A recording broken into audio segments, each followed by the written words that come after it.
Wallace D. Ford and Wallace D. Fard was the same person. Facts based on information from archived records from the cities of Chicago, Illinois, Detroit, Michigan, Los Angeles, California, Portland, Oregon, declassified FBI files and prison records, which include photographs and fingerprints, proves conclusively that Wallace D. Ford and Wallace D. Fard was the same person. All of the information presented here can be examined under the Freedom of Information Act. The United States government monitors a variety of groups and individuals which they consider are not in the best political interests of our country, such as hate groups. Groups and individuals who have a radical agenda are basically political opponents of mainstream America. The Nation of Islam falls under this category. The branch of government that is responsible for gathering information on these groups is known as the Federal Bureau of Investigation. In their investigation of the Nation of Islam, the FBI discovered that its founder was a fraud. This is where the counterintelligence program comes in, or simply COINTELPRO. COINTELPRO was a series of covert, secret, and often illegal projects conducted by the FBI aimed at surveilling, infiltrating, discrediting, and disrupting domestic dissident political opponents of mainstream America. Once the FBI discovered that the Nation of Islam was a fraud, the FBI did everything they could to discredit the Nation of Islam and make them look ridiculous. They inserted informants as members. Some of the informants had high positions in the Nation of Islam. The informants knew all the so-called lessons. They knew the student enrollment, English lessons C1 and C2 verbatim. They knew the so-called secret rituals of the lost-found Nation of Islam and Islam as taught in a mathematical way. The FBI knew more about the Nation of Islam than all of its members. They infiltrated the group. They were like a virus. They did this to gather information. Since the founder was a fraud, then everything he preached was fraudulent also. Therefore, I will not go into what he preached. That is a topic for another video. The FBI pointed out that the Nation of Islam was in fact pseudo-Muslim, rather than a genuinely religious movement, and was just as racialist in its approach as some of the more extreme anti-Negro movements in the South.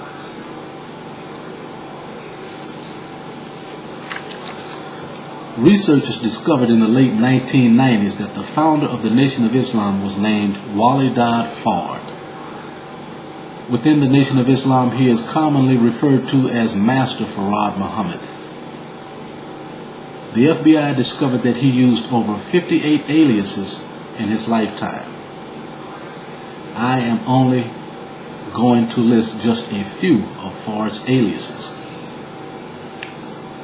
They are Wally D. Ford, Wally D. Ford, W.D. Ford, W.D. Fard, Wallace D. Ford, Wallace D. Fard, Wallace Dodd Ford, Wally Dodd Fard, Fred Dodd, David Ford L., Professor Ford, Wally Farad, Wallace Farad Muhammad, and Master Farad Muhammad.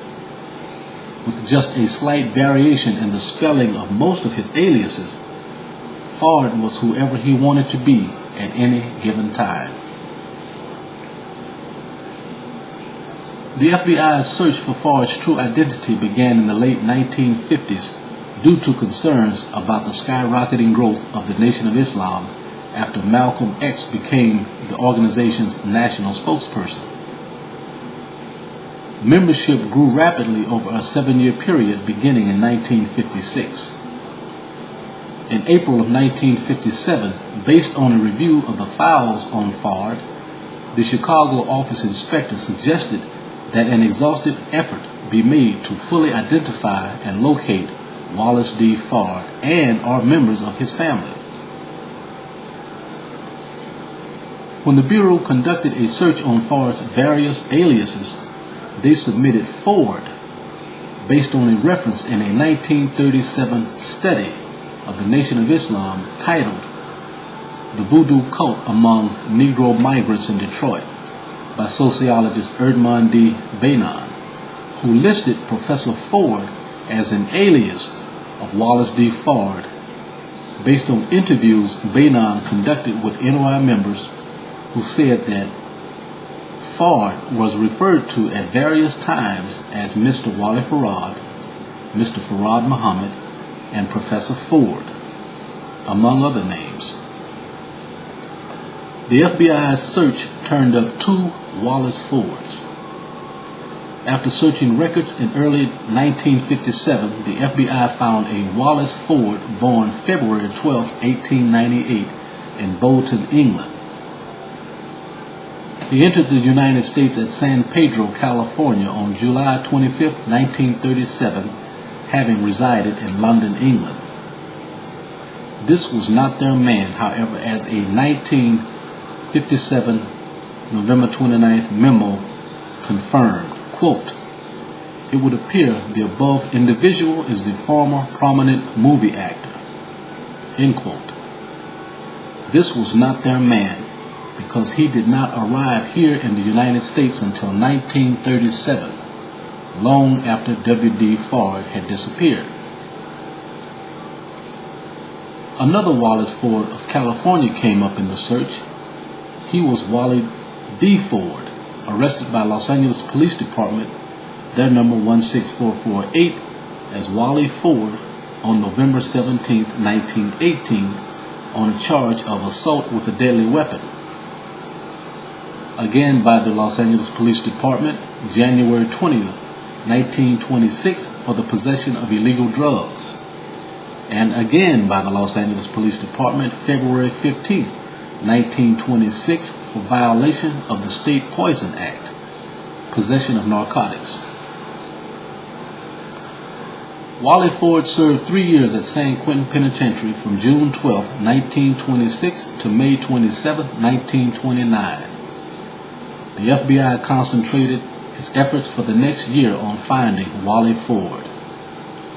On October 14, 1957, 3 San Quentin photos of Wali D. Ford, ID number 42314, taken in June of 1926, were forwarded to the FBI. At this time during their investigation, the FBI said in a file dated October 3, 1957, that W.D. Fard may be identical with one Wali D. Ford, FBI number 56062, who was arrested on February 15, 1926 by the Los Angeles Police Department.